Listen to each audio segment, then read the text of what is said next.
भारत की राजनीति में कुछ नेता ऐसे होते हैं जो जितने विवादित हैं उतने ही लोकप्रिय भी, जिनकी हर एक बात सुर्खियां बन जाती है और जिन्हें लोग या तो बेहद पसंद करते हैं या कड़ा विरोध करते हैं। ऐसे ही नेता हैं असदुद्दीन ओवैसी, जिनका नाम सुनते ही राजनीति का माहौल गर्म हो जाता है। आज हम आपको सुनाने वाले हैं ओवैसी साहब की पूरी कहानी, उनके बचपन से लेकर शिक्षा तक और राजनीति से लेकर उनकी अब तक की बड़ी उपलब्धियों तक। बचपन और परिवार। असदुद्दीन ओवैसी का जन्म 13 मई 1969 को हैदराबाद, तेलंगाना में हुआ। उनका परिवार राजनीति से गहराई से जुड़ा हुआ था। उनके पिता सुल्तान सलाहुद्दीन ओवैसी उस दौर में एक बड़े राजनीतिक नेता थे और लगातार 6 बार सांसद चुने गए थे। बचपन से ही असदुद्दीन राजनीति के माहौल में पले थे। 3 भाइयों में असदुद्दीन सबसे बड़े हैं। उनके छोटे भाई अकबरुद्दीन ओवैसी भी एमीन के बड़े नेता हैं। शिक्षा। ओवैसी की शुरुआती पढ़ाई हैदराबाद पब्लिक स्कूल से हुई। इसके बाद उन्होंने निजाम कॉलेज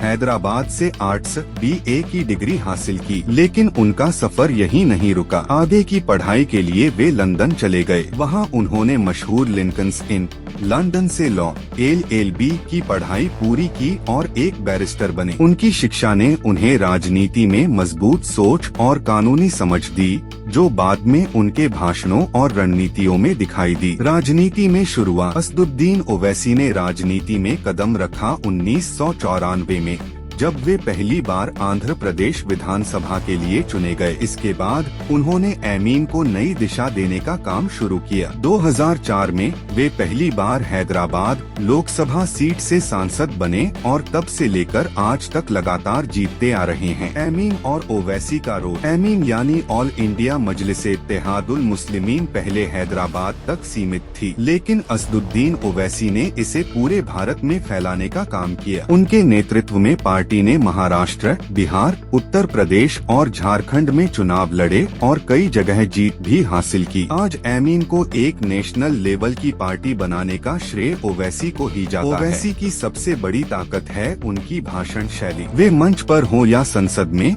अपने आक्रामक अंदाज, कानूनी तर्क और तेजतर्रार बोलचाल से हमेशा सुर्खियों में रहते हैं। उनकी पकड़ हिंदी, अंग्रेजी और उर्दू तीनों भाषाओं पर है, जिससे वे अलग अलग वर्गों से जुड़ते हैं। युवाओं और अल्पसंख्यकों के बीच वे खासे लोकप्रिय हैं। संसद में योगदान। असदुद्दीन ओवैसी सिर्फ भाषणों के लिए ही नहीं बल्कि संसद में अपनी सक्रियता के लिए भी जाने जाते हैं। उन्होंने कई अहम मुद्दों पर अपनी बात रखी। महिला आरक्षण बिल, मुस्लिम पर्सनल लॉ, शिक्षा के अधिकार, अल्पसंख्यकों और दलितों के हक। कई बार वे संसद में सरकार से ऐसे सवाल पूछते हैं जिनसे पूरा देश उनका भाषण सुनने पर मजबूर हो जाता है। उपलब्धियां। 1. लगातार 4 बार लोकसभा सांसद चुने गए। 2004, 2009, 2014, 2019। 2. एमीन को हैदराबाद से बाहर निकालकर कई राज्यों में खड़ा किया। 3. मुस्लिम और दलित युवाओं को राजनीति में सक्रिय करने का काम किया। 4. संसद में भारत के सबसे मुखर नेताओं में उनकी गिनती होती है। 5. उनकी अंतर्राष्ट्रीय स्तर पर भी पहचान बनी है। विवाद और आलोचना। जहां लोकप्रियता होती है